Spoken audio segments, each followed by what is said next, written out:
In this video, you're going to create your very first asynchronous non-blocking Node.js application. And by non-blocking, I just mean that your application is going to continue to be able to do other things while it's waiting for some long-running I/O process to complete. And that's one of the things that makes Node.js so great, fast, and efficient.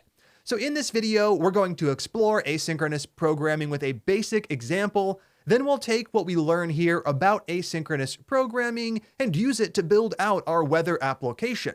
To actually get that app built, we're going to need to interact with real-time weather APIs, and that is going to require us to make asynchronous HTTP requests. All right, let's go ahead and get started with a basic example. To start, let's go ahead and close all open editors, and then down below, I'm also going to collapse that Notes app directory, and we're going to create a new folder for our new project. Right here, inside of the Node course folder, I'm going to create a new one, and I'll call this weather-app, and this is the directory we're going to end up working out of throughout the next several sections.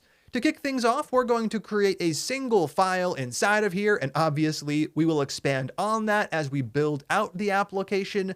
But for the moment, a single script called app.js is going to give us all we need to explore the basics of asynchronous programming. For the moment, we don't even need to initialize npm, as in this video, we're not going to need any npm modules. Let's get started with a few well-placed console.log calls. I'm going to add one at the top of our script before all of the code we're going to write, and this will just say starting. Then we're going to add a second one after all of the code we're going to write. And console.log, this one can say something like stopping.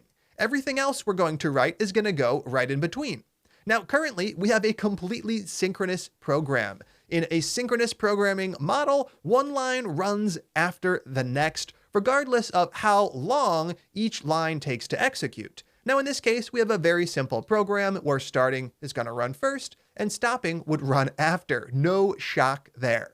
Now let's go ahead and actually explore how we could add a bit of asynchronous programming into this script. And to do that, we're going to use one of the most basic asynchronous functions that Node provides, and that is setTimeout. SetTimeout allows us to run some code after a specific amount of time has passed. And setTimeout is indeed a function, so let's call it as such, and it takes in two arguments, and both are required.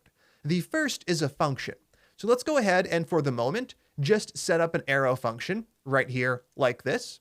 And the second is a number. It's the number of milliseconds you want to wait before the callback gets executed. So in our case, let's go ahead and use 2000 milliseconds, which would equal to 2 seconds.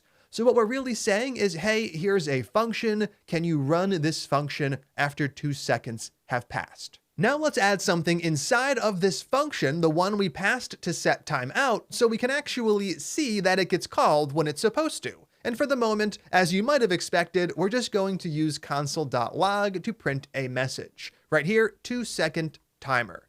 And by having all of these logs in place, we're going to be able to see how our program executes by running the script down below. Now, in a synchronous programming model, one thing happens after the next. So we would have the starting message print, then we would wait 2 seconds and we would see our 2-second timer message print, and finally we would see the stopping message print. With asynchronous Node.js, that is not the order we're going to get. Down below in the terminal, I'm going to use cd to change directories into the weather app, go ahead and do the same, and once we're here, we're just going to run app.js through Node. So node space app.js. Now we'll run it a couple of times because things are going to happen pretty quick here. So I'm going to run it, and what happens? We see starting prints, then stopping prints, then the program just kind of hangs for 2 seconds, followed by the 2-second timer printing.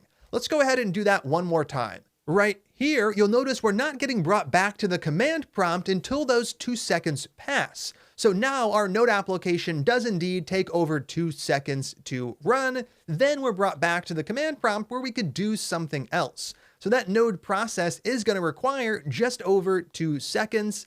And now you'll notice the order that we're getting those messages in. We have starting printing first, which still makes a lot of sense. Then we have stopping, and finally, we have the 2-second timer printing. So in the synchronous model, we needed to wait those 2 seconds before the program would continue. In an asynchronous non-blocking model, Node can continue to do other things like run everything down below while it's waiting for those 2 seconds to pass.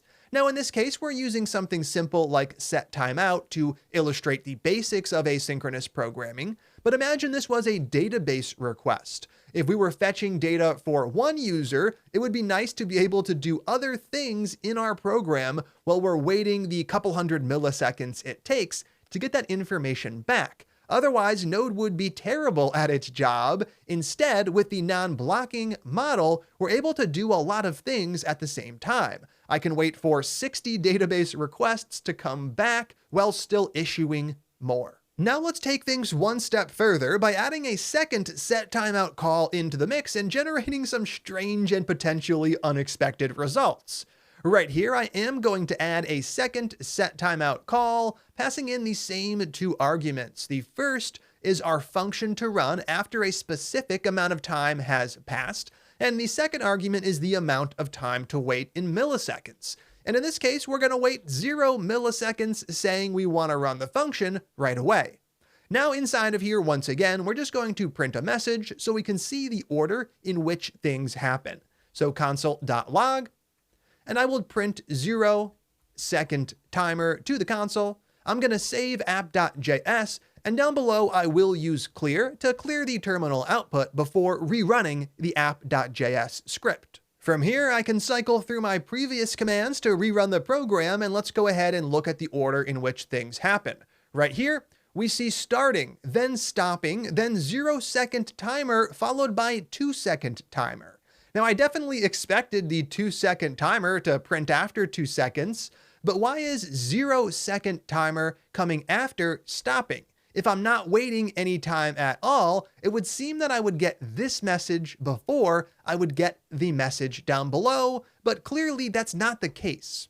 Now, to explore why, we're going to take a look at the internals of Node.js that are responsible for actually getting asynchronous programming to work. And we're going to do that in the next video with a little visualization I put together that goes over a few examples like this one, showing you exactly how they run behind the scenes. That's going to give us a better mental model for working with asynchronous programming. And then in the video after that, we'll start the process of making HTTP requests so we can fetch real-time weather data.